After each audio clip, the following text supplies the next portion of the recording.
जय श्री कृष्णा दोस्तों। हर हर महादेव। कैसे हैं आप सब? स्वस्थ और सुरक्षित होंगे। दोस्तों, नाभि मनुष्य का सबसे ज्यादा शक्तिशाली अंग, सबसे ज्यादा। और यदि आप महिला हैं तो आप जान ही सकते हैं, 9 महीने अपने कोख में बच्चे को नाभि के द्वारा ही भोजन प्रदान करने वाली माँ, 9 महीने बाद एक स्वस्थ बच्चा सिर्फ एक नाभि के माध्यम से उसे सारा भरण पोषण मिलता रहता है। आप जानते ही हैं, इसी नाभि में इतनी ज्यादा शक्ति है जिसका नाभि स्थल स्ट्रांग हो, यदि नाभि स्थल थोड़ा सा भी शक्तिशाली हो, उस व्यक्ति का भाग्य बहुत ही ज्यादा प्रबल हो जाता है। कहते हैं बड़े बड़े जो तपस्वी होते हैं अपने नाभि स्थल को इतना स्ट्रांग कर लेते हैं कि वह जिस भी समय से, जिस भी तरह से भगवान से जुड़ना चाहते हैं, अपने इष्ट से जुड़ना चाहते हैं, अपने अंदर एक असीम शक्ति लिए हुए ब्रह्मांड से जुड़ना चाहते हैं और जुड़ जाते हैं।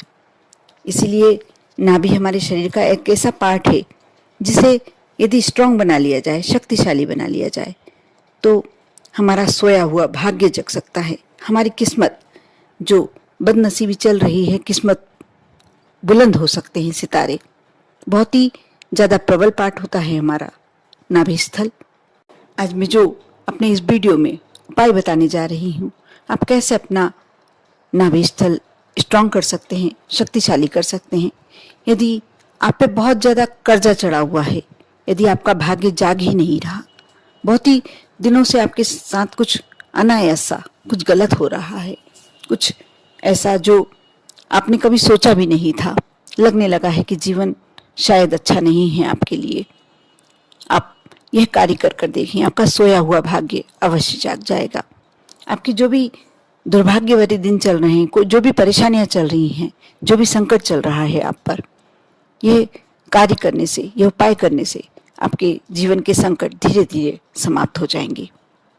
आप गुरुवार के दिन आपको सुबह स्नान करने के बाद आप स्नान करें और थोड़ी सी चुटकी भर हल्दी, गुरुवार के दिन चुटकी भर हल्दी ले लें और उसे कोई से भी तेल में, यदि तिल का तेल होता है तो बहुत ही अच्छा, सर्वोत्तम, यदि सरसों का तेल होता है तो भी उत्तम, और यदि कुछ नहीं मिले तो आप नारियल के तेल में भी लगा सकते हैं, लेकिन सबसे अच्छा इसे तिल के तेल में माना जाएगा। आप चुटकी भर हल्दी जरा सी ले लें और तिल के तेल में घोल लें, उसे अपनी नाभि में लगा लें। आप नियम बना लें, गुरुवार के दिन आप देखना कैसा आपका भाग्य प्रबल हो जाता है। आप पर बृहस्पति देव की कृपा, आप पर माँ लक्ष्मी की कृपा कैसे प्राप्त होती है। बहुत ही छोटा सा उपाय है, बहुत ही सरल उपाय है। आपको ऐसा नहीं गुरुवार के दिन आप यह कर पाए तो ठीक है, नहीं तो शुक्रवार के दिन आप गुलाब केवड़ा का इत्र जो होता है वह, क्योंकि शुक्रवार का दिन माँ लक्ष्मी को समर्पित होता है और केवड़ा गुलाब जो होता है बहुत ही ज्यादा प्रिय होता है माँ लक्ष्मी को। उस दिन आप अपनी नाभि में गुलाब का इत्र, रोज का इत्र लगाएं। आप देखना, यह भी आपको सुबह स्नान के बाद जरा सा नाभि में टच कराना है, थोड़ा सा। भाग्य आपको शायद विश्वास ना हो, लेकिन आप करेंगे उसके बाद ही समझेंगे। कोई भी कार्य हम करते हैं और उसका जब हमें प्रतिफल प्राप्त होता है तभी हमको मालूम पड़ता है ये हमारे लिए कितना फलदायी है। बहुत ही सरल उपाय है, सिर्फ एक नाभि को स्ट्रांग करना है। और ये ऐसा नहीं है कि सिर्फ आपको धन दिलाने में आपकी मदद करेगा या कलह से मुक्ति दिलाएगा, आपका पूरा भाग्य बदल कर रख देगा। आपको यदि मान सम्मान नहीं प्राप्त हो रहा, यह ऐसा नहीं महिला ही कर पाए, पुरुष भी कर सकते हैं, कोई भी कर सकता है। नाभि 7 दिन के लिए आप सोमवार के दिन चंदन, आप जो सूखा चंदन आता है, पाउडर चंदन आता है, वो यूज ना करें, वह नकली भी आता है, इसलिए आपको इसके लिए लकड़ी लेना होगा। यदि लकड़ी मिल जाए चंदन की तो बहुत ही अच्छा, उसे घिस लीजिए और रोज सुबह स्नान के बाद आदत डाल लीजिए, सोमवार के दिन अपनी नाभि में लगाएं, क्योंकि भगवान शिव को, भोलेनाथ को चंदन बहुत प्रिय होता है।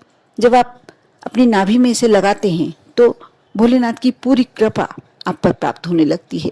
साथ ही साथ श्री कृष्ण को भी ये बहुत ही प्रिय होता है। इसकी खुशबू से सारी देवी देवता आप पर अपना आशीर्वाद बरसाने लगते हैं, आपके साथ हो जाते हैं। आप कर देखें। साथ ही शनिवार के दिन आप सरसों का तेल या तिल का तेल, सिर्फ दोनों में से कोई सा भी तेल आप अपनी नाभि में लगाएं। और यदि आपके पर 7.5 शनि की दशा भी चल रही है, ढैया शनि भी चल रहा है, या शनि की वक्र दृष्टि भी पड़ी हुई है, तो आप पर धीरे धीरे आपकी जो समस्याएं उसके कारण चल रही हैं आपके जीवन में, धीरे धीरे समाप्त हो जाएंगी। और यदि नहीं भी है, शनि की वक्र दृष्टि आप पर नहीं पड़ी हुई है, तो भी यदि आप ये करते हैं, आप ये उपाय करते हैं, आप ये कार्य करते हैं, तो आप पर शनि की कृपा प्राप्त होने लगेगी, आपको शनि देव का आशीर्वाद प्राप्त होने लगेगा। बहुत ही सरल, बहुत ही सुगम। आप स्नान के बाद अपना जब शरीर स्वच्छ तौलिए से पोंछते हैं और उस समय ही आप ये यदि नाभि में जरा सा लगा लेते हैं, उसके बाद आपका पूरा दिन, आपको इसके लिए कुछ नहीं करना, सिर्फ एक नियम बनाना है आपको, सुबह का रूटीन। आप ये काम करके देखें, ये उपाय करके देखें। श्रद्धा और विश्वास अवश्य रखें, क्योंकि बिना श्रद्धा और विश्वास के कोई कार्य संभव नहीं हो पाता। कोई भी उपाय आप करते हैं, यदि उसके प्रति आपकी श्रद्धा नहीं है, आपको उस पर विश्वास नहीं है, उस उपाय पर विश्वास नहीं है, तो हो सकता है कि आपका वह कार्य ना हो या होने में विलंब हो। इसलिए हमेशा श्रद्धा विश्वास रखना बहुत आवश्यक है। साथ ही यदि आपको वीडियो अच्छा लगा है तो लाइक अवश्य करें। और यदि मेरे चैनल पर नए हैं, मेरी आवाज़ पहली बार सुन रहे हैं, तो अवश्य सब्सक्राइब कर लें, क्योंकि बहुत सारी अच्छी अच्छी जानकारियाँ इसी चैनल से आपको प्राप्त होगी। ज़्यादा से ज़्यादा मात्रा में शेयर करने की कोशिश करें। आप पर और आपके पूरे परिवार पर भोलेनाथ की कृपा हमेशा बनी रहे। साथ ही फिर से मैं आपसे एक बार यही कहना चाहूँगी कि आप इस उपाय को सिर्फ 1 वीक रोजाना, जिस दिन कर सकते हैं, जिस दिन संभव है, जिस दिन लगे आपको कि हाँ आप कर सकते हैं, आपको हल्दी इजीली आपके घर में मिल जाती है, जो चीज़, जो वस्तु आपको सरलता से मिल जाती है, सिर्फ उसका उपाय ही शुरू करें। उसके बाद जब आपको लगे कि हाँ इसका रिजल्ट अच्छा है, 100% आपको पॉजिटिव रिजल्ट मिल रहा है, तब आप दूसरी चीज़ें बुलाएं, दूसरी वस्तुएं मंगाएं और 7 दिन का कार्य करें, कर देखें। साथ ही दोस्तों में एक और बात बता दूं कि जो आप हल्दी का मैंने उपाय गुरुवार का बताया, यदि वह उपाय आप खड़ी हल्दी से करते हैं, आप खड़ी हल्दी को थोड़ा सा घिसते हैं और फिर लगाते हैं, उसका प्रभाव ज़्यादा जल्दी असर करता है, ज़्यादा अच्छा असर करता है। क्योंकि जो हल्दी होती है आप बाज़ार में ही पिसवाते होंगे, उसमें कुछ मिलावट हो जाती होगी, लेकिन जो खड़ी हल्दी होती है, आप एक गठान रख लीजिए, गुरुवार के दिन सुबह स्नान के बाद या स्नान से पहले ही थोड़ा सा घिस कर रख लीजिए। उसके बाद आप उसे अपनी नाभि में लगा लीजिए। यदि नहीं कर पाए, किसी कारण से संभव नहीं है, तो आप पिसी हल्दी यूज़ कीजिए, लेकिन यदि खड़ी हल्दी से आप करते हैं तो ज़्यादा उत्तम होता है। आप एक बात और बता दूं, जो भी आप कार्य करते हैं श्रद्धा और विश्वास से करते हैं तो वह जल्दी शीघ्र फलदायक होता है। यदि जिस बात में आपको शंका लगती है, संशय लगता है कि ये कार्य करेंगे तो क्या होने वाला है, या फायदा होगा या नहीं होगा, हो सकता है जब आप शंका रखते हैं तो वह कार्य सिद्धि में विलंब भी हो सकता है, और शायद हो सकता है कि वह कार्य आपका पूरा भी ना हो।